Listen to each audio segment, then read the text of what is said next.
of a sadistic schoolmaster, Chaz Palminteri, conspire to murder him. The body keeps disappearing and turning up in odd places, and there's a wicked little twist in the tale.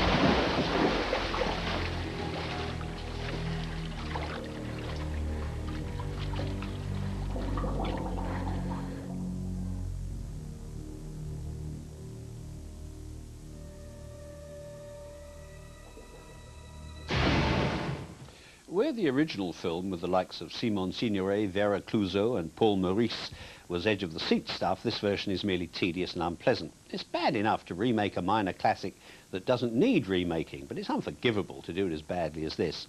Palminteri is quite miscast, Stone looks hard-boiled and tough, and poor Isabella Gianni, who really can act, is never allowed to do so, but is merely called upon to look frail or scared or both. Anyway, Diabolique, or Diabolical, as I like to think of it, opens nationwide on Friday. And now a few words about two more films opening this week. Angela Pope's Hollow Reed is an earnest, honest, but finally not very gripping story of a gay man's struggle to wrest custody of his son from his ex-wife and her brutal boyfriend. The performances, Martin Donovan as the father, Ian Hart as his lover, Jolie Richardson as the wife, and Jason Fleming as the boyfriend, are fine, but it's all rather too glib and predictable. Dead Presidents is ostensibly about a heist that goes wrong, the dead presidents being those whose portraits are on a consignment of banknotes on their way to being destroyed. On a deeper level, though, it's a bitter look at the way America treated the mostly black soldiers who fought the Vietnam War. Those who came back were not heroes, just a nuisance, and it's this neglect that drives Lawrence Tate and his old army buddies into crime. A good idea, not particularly well realised. But that's about it for now. Next week, I'll be reviewing A Time to Kill plus Emma, which stars Gwyneth Paltrow. Eddie Murphy talks about his latest, The Nutty Professor, and we look at the continuing Hollywood habit of turning novels into movies. But for now, here's a nice moment from Emma. Goodbye. Were I not an old married man, I should gladly do the job. But my dancing days are over.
An escalation of this kind is the last thing we need right now.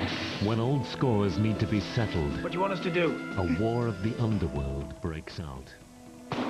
With casualties on both sides of the law. An ACC will shortly be arriving at Link Street to investigate allegations made against this force. Getting on by grassing isn't my style.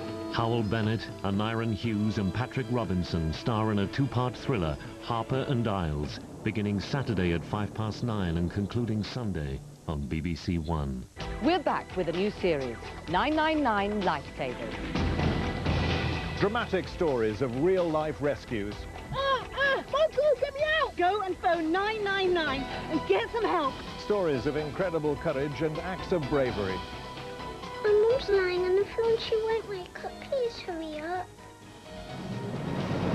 Listen, we found the jet ski. Any of your guys missing? 999 Lifesavers. Tomorrow, 8 o'clock, BBC1.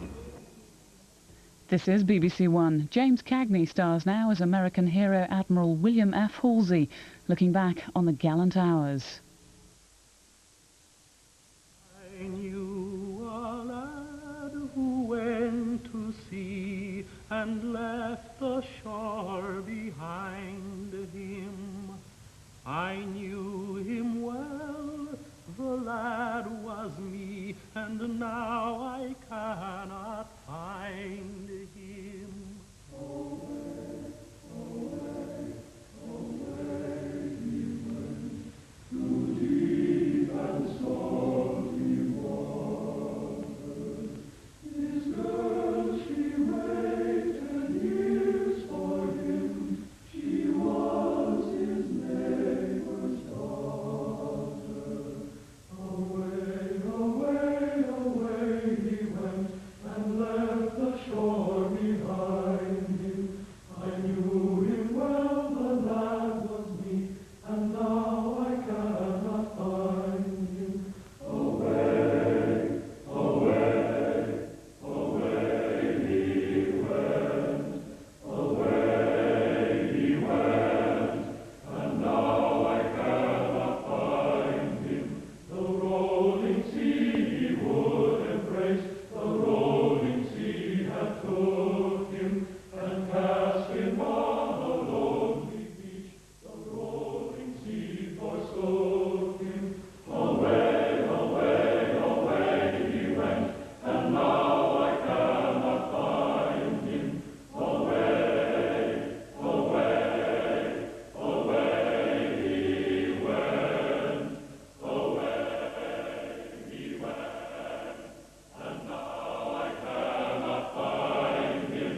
Away, away, away he went, away to run and hide.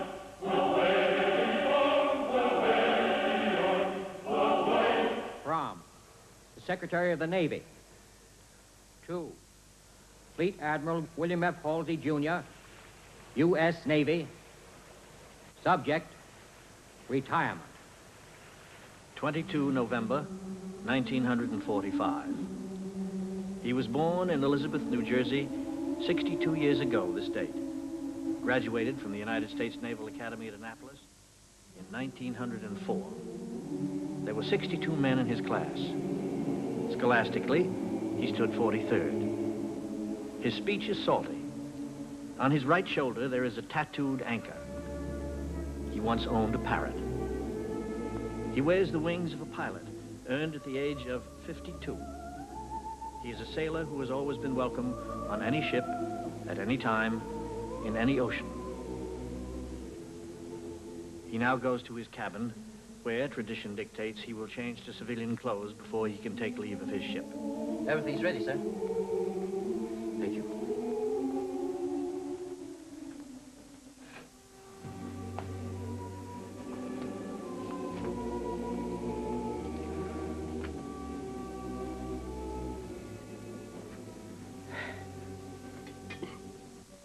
Manuel Salvador Jesus Maravilla, one of 17 children, born on the island of Luzon, 28 years in the United States Navy.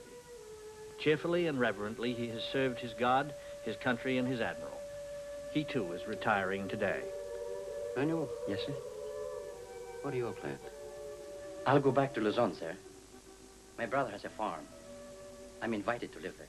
It sounds peaceful. Yes, sir. You may find it too peaceful. If I do, sir, I have only to remember the unpeaceful times we have known. It was enough excitement for one lifetime. Yeah. I guess so. Manuel? Yes, sir? What do you remember best?